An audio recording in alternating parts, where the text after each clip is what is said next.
Thank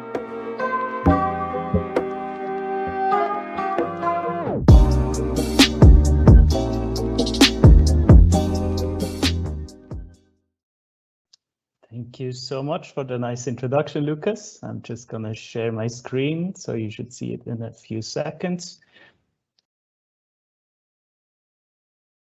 All right, hope that works.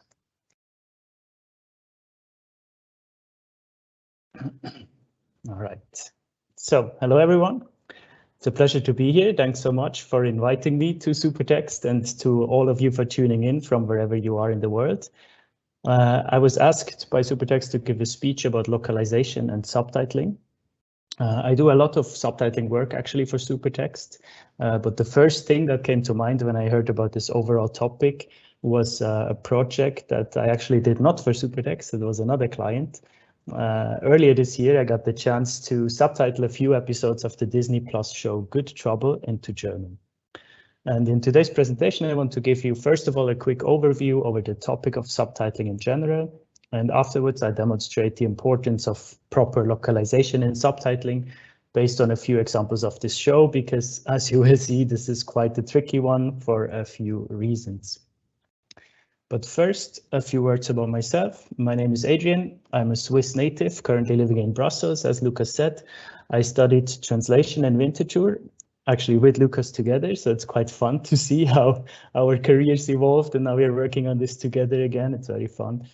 I've been working as a German language professional since 2016, so it is 5 years, actually to the month, exactly 5 years since I started, and I'm still very much in love with the profession. I really love what I'm doing. I offer translations, reviews, editing, post-editing. I do language consultancy for companies and subtitling as well, as I mentioned. Since early last year, when COVID first kicked off, I'm also a content creator. It's funny to say it, but it is really true. I make videos on YouTube, on the YouTube channel called Freelance Verse. I'm someone who's always been fascinated by YouTube channels. I think it's a very powerful platform to build a community, very engaging. And then I noticed that there is a lack of content about translation, especially from a freelancer's point of view. So I started to upload one video every week, every Monday, and I have been ever since. And the reception has been great and the channel is growing.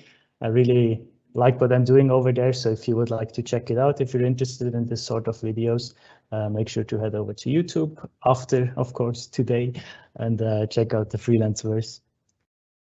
While we're on the topic of subtitling, I have a lot of people over there actually subtitling my videos into their native language. It's a great way for them to get into the industry, to build a portfolio, and I get to distribute my videos in many different languages. Some videos have like 18 languages on there, so it's cool. It's nice to see that people are interested in this. So let's talk a bit more about subtitling as a service. So there are many different types of subtitling.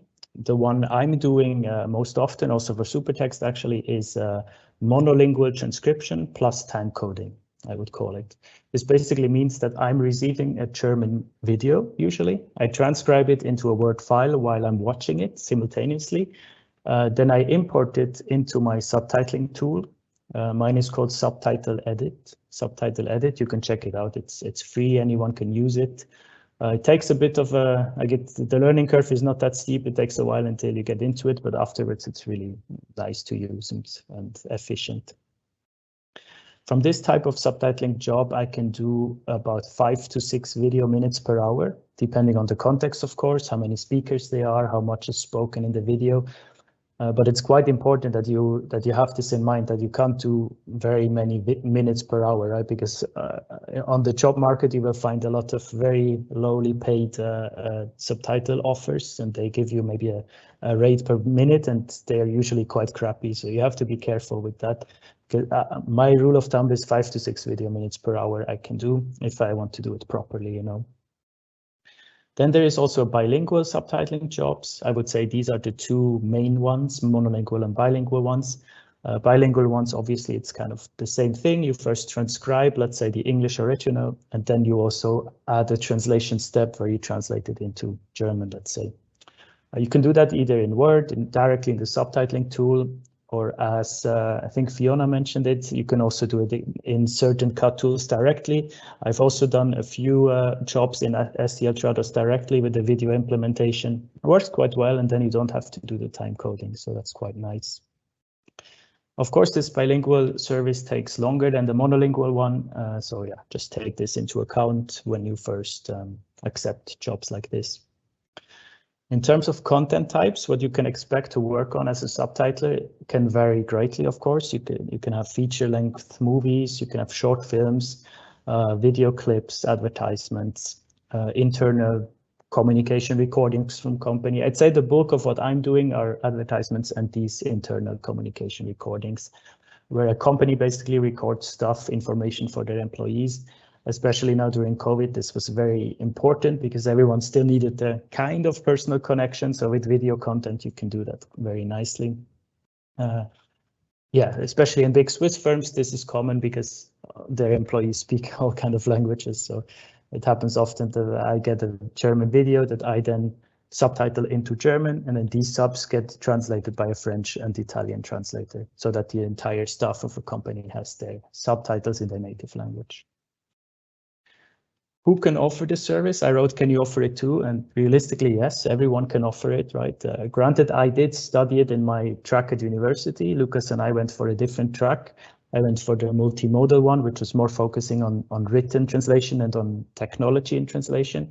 So that helped me a lot. I did a lot of subtitling there. It helped me to understand the basic rules that I'm about to show you in the next slide, and also to get some practice in, of course. But if you wish to study this on your own, give yourself a few months and then you can offer it as well. You can also always reach out to me if you want some tips, how to get into it. It's no problem. I think it's super fun. I think it's my favorite service that I offer. I actually made on the YouTube channel, I made a more in-depth video, more in-depth that I can go into in this presentation. So if you want to have more details on the service, you can check out the video called What is Subtitling? There I go into more details. Here I can just give you a few quick words about the technical guidelines for subtitling. The ones I have here on the screen are very general ones, general guidelines. They are commonly used. They're also the ones I learned at uni, for example. However, of course, make sure to always prioritize the instructions from the clients. They're, of course, more important. But if they don't give you specific subtitling instructions, you can use these as a guideline. The first one is very important and should never be broken. 2 lines per subtitle is the absolute maximum, never more. The lines should be displayed in a pyramid format whenever this is possible. So this one is not too important. Like whenever it's possible, line 1 should be shorter than line 2. So you get this kind of triangle pyramid shape, yes.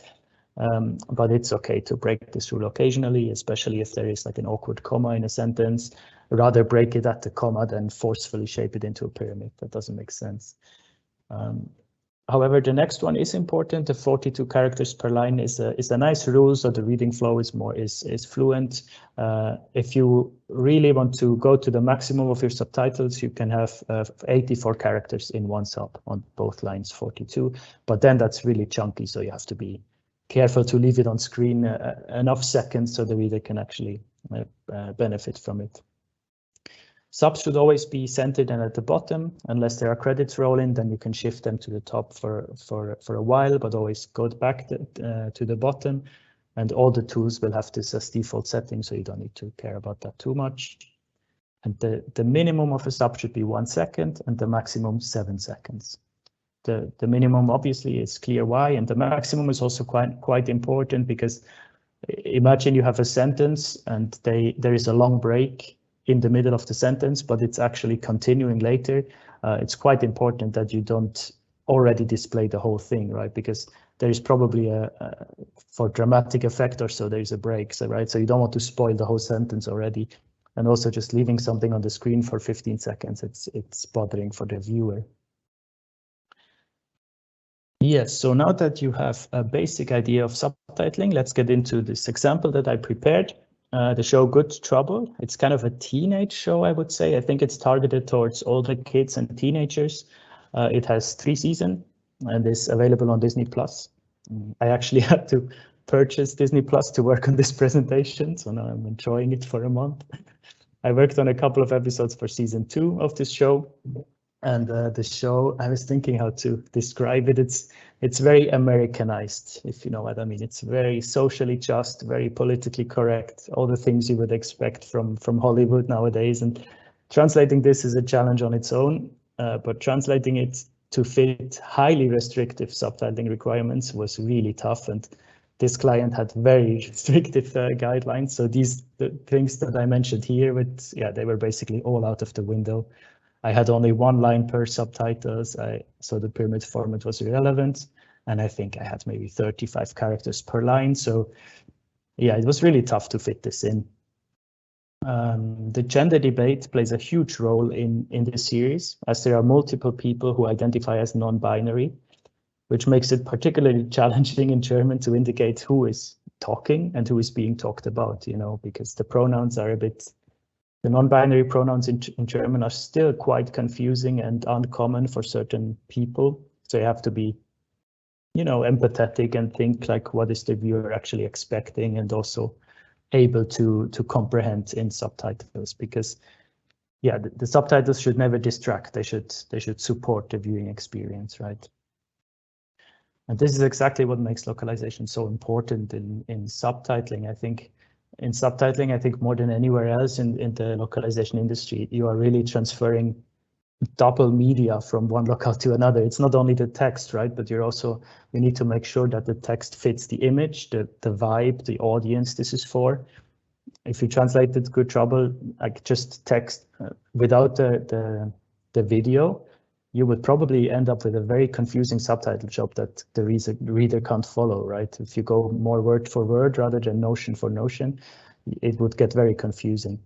And it could even, hinder the enjoyment of watching the content. It's important that you put yourself in the viewer's shoes, like in the teenage shoes in this case. Like, well, yeah, how can you improve their viewing experience by properly transferring and explaining the cultural nuances in this content?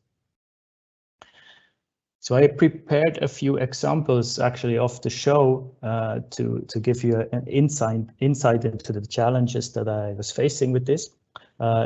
In this series, the challenges lay mostly in the gender debate. So the scenes that this stuff comes up are always very emotional, right? And you don't want the German viewer to get distracted with too many new pronouns that they can't follow. In English, the they, them pronouns, they're super elegant solutions that are already integrated into daily life quite commonly. In German, and probably a lot of you guys' languages out there, that's just not the case yet. So let's look at the first source example, for example. Lindsay broke us up. I told you they can't be trusted. You have to choose it's me or them.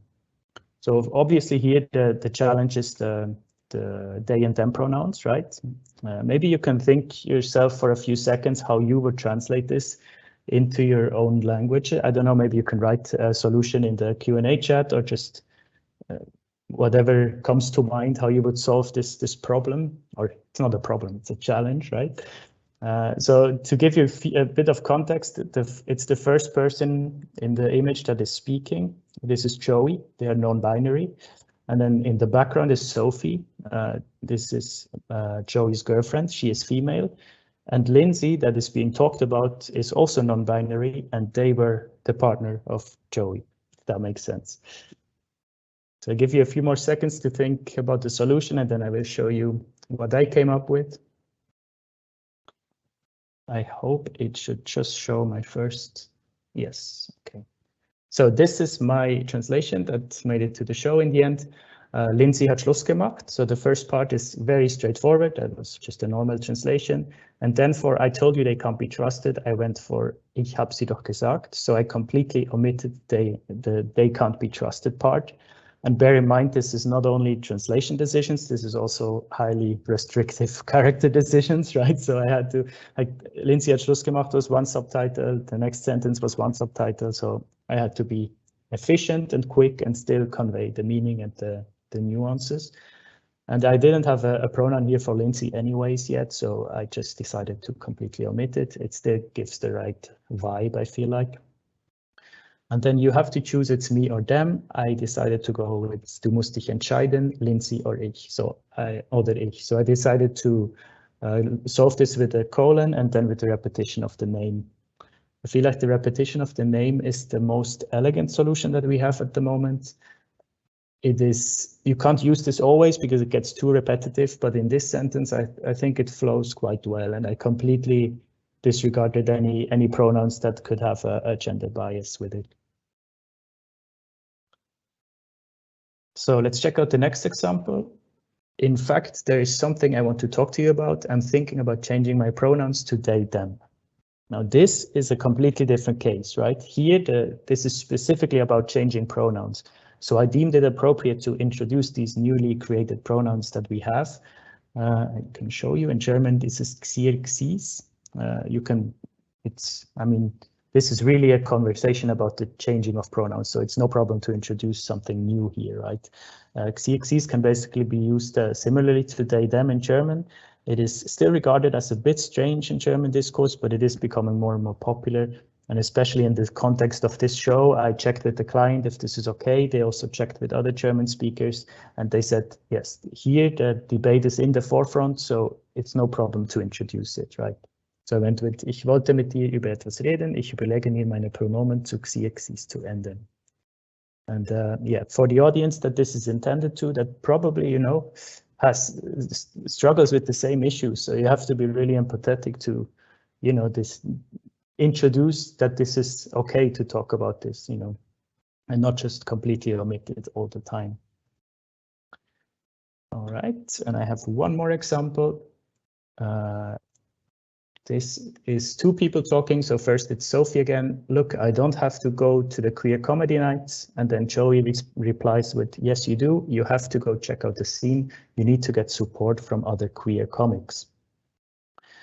Now here is the challenges are queer and comics as a profession that could cause problems. Again, feel free to come up with an idea how you would solve these two things.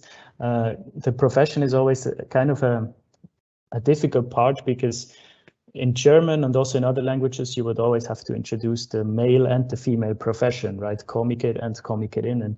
But bear in mind that this is an emotional talk between two partners, right? And no one would actually say both genders in an intimate conversation, right? So it feels strange to introduce here both of them because, yeah, they would just speak it how they think it, and it would probably be either male or female. So yeah, I can show you what I did. I actually kept queer because I also work for another client on topics like this, and there we use queer quite commonly. So for me, it's become normal, and it's also in the Duden, in our official dictionary. So I even derived it into an adjective down there, into queeren. And the comics problem I solved by the English word comedians, which is very commonly used in German. And here I don't need to bother with using any kind of male or female form of komiker or komikerinnen. Besides the fact that even if I did this would still not cover the profession of a non-binary comic, right? So with comedians, I think it's a very nice fix here. So I went for, in the end, ich muss bei der Queer Comedy Nacht nicht dabei sein, doch schau dir die Szene an, du brauchst die Unterstützung von anderen queer comedians. Yeah, in the end, I'm quite happy with it, but believe me, I on these three things, I sat for like an hour or so, or even more, and I asked back with the clients, and I told them about the issues, and they told me that I was the first. This is translated into like 16 languages, and they told me I'm the first one who brings this up. So I don't know if it's really easy for other languages or they just didn't care and just tried their best. But I wanted to make sure to ask back, to really ask about the audience, because yeah, these are very important decisions in my view. And yeah, hope I got to show you a bit about the localization decisions that I made. Time-wise, we're doing well. So this is all I have for today. I'm gonna stop sharing my screen if I find where. 1 second.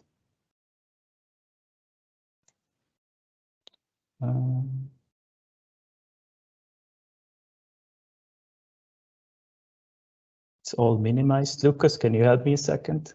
How I can stop sharing? I can't. My Teams went all minimized. I have it again. Oh yeah, there should be a button where you can. Yes. So, there you all go. Right. Thank you. So We have a few comments from Susie. Hey, Adrian. Hello, Susie. We always end up in the same kind of online rooms. It's funny. I am really glad in Indonesian we don't have female or male pronouns. We use dia for she, she. Wow, that's nice. Yeah, that helps a lot, of course. Where did you find the new by pronouns in German, or did you invent them? No, I did not invent them. I can maybe share the links to a few very useful pages from there is one from what is it?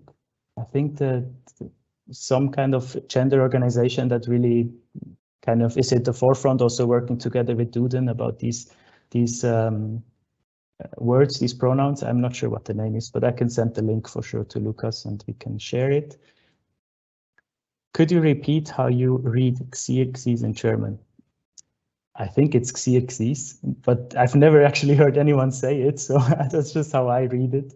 I think it's also mostly used in written context, so I've really never heard anyone saying it. How I would say it is Xerxes. How do you usually charge subtitling? Very good question. I always make sure to charge it by the hour. For me, this makes so much more sense because, you know, I worked on like feature-length films or documentaries that was 50% was just nature shots, beautiful nature shots, but no one is speaking, right? So if I'm working on a 1.5 hour documentary about some kind of nature shots, then it takes me way less than on another one that I worked on where they was only talking all the time. So it's really dangerous to charge by the video minute or whatever people will offer you. So my advice, whenever you can charge by the hour, then you can take your time. You can make good subtitles in the end for however long it takes you. What's the subtitling project you're most proud of? Two come to mind. One is a documentary about the Dalai Lama that I did, which was really interesting and very much research to do. And yeah, I loved it. And I still watch the movie now. Sometimes I've seen it many times. It's a really good documentary. If you just Google it, documentary Dalai Lama, it will be the first result. And another one is I was part of the team that did the subtitles for the One Planet documentaries from BBC. With David Attenborough. This was also a very cool experience.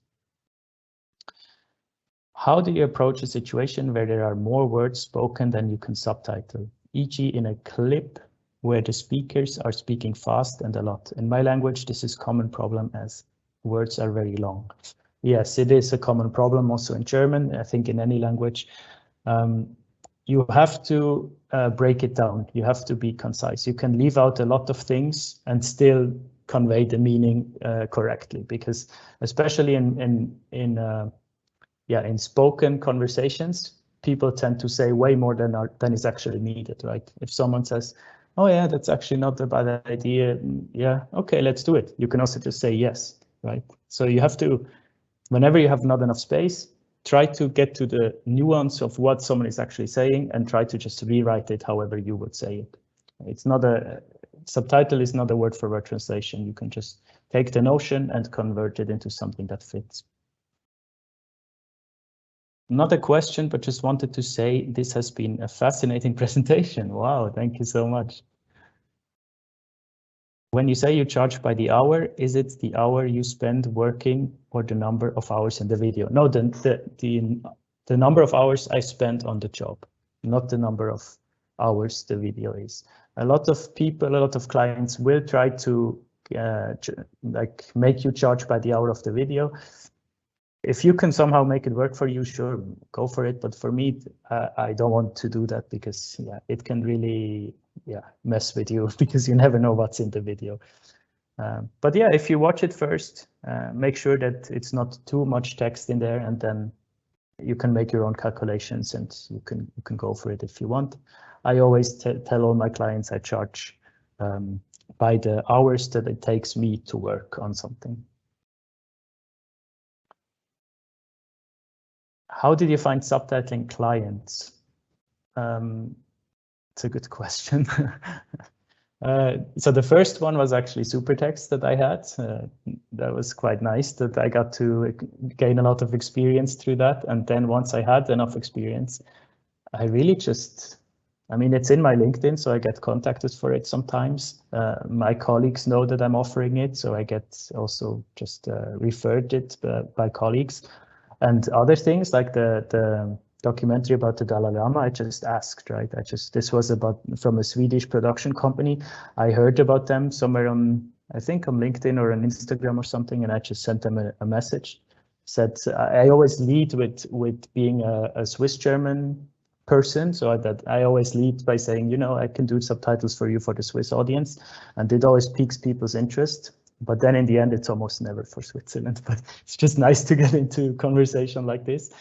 Yeah, so this was like the Swedish company. I asked them, hey, do you have a spot for me? And they put me in their pool. And almost a week later or so, I got the first small one to test. This was an advertisement. And then later on, they sent me the documentary. And now I'm in their pool. So yeah, just ask. Just apply and ask. That's always, it's free and it doesn't hurt anyone. I think that's all, yes. Well, I have one more question for you, Adrian. Yes. Have you ever done any subtitling in Swiss German? I have, yes, I have. I asked back about 4 or 5 times if they really need this, if you are sure that this is for Swiss German. And because a lot of clients, you know this, of course, as well, they don't really know the difference between German for Switzerland and Swiss German, right? So whenever someone asks me to translate something in Swiss German, I explain to them that we don't really write this. You probably need German for Switzerland. But in this specific case, it was, yeah, it actually was needed in Swiss German. So then I asked, like, which accent, which dialect do you need? Because there are a lot.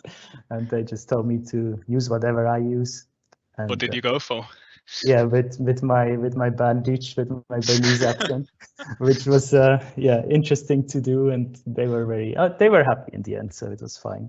But I wonder still till today whatever they use this for, because it's quite strange. I guess it was some kind of hyper-localized project, and it can make sense. It can be kind of cute and interesting, right? But generally, yeah, you don't write in Swiss German. Just seen another follow-up question. Then you just tell them the rate after you finish, or do you take a look at the video and estimate the time beforehand? Yes, I estimate usually. I send a quote after I looked at the video. I make a calculation with what I told you before, 5 to 6 video minutes per hour, and then I send a quote, and the client can accept it or not. Or for clients that I do this regularly, like for Supertext, I don't send quotes anymore. It's just just a regular thing that I do. All right, I think you can take over, Lucas.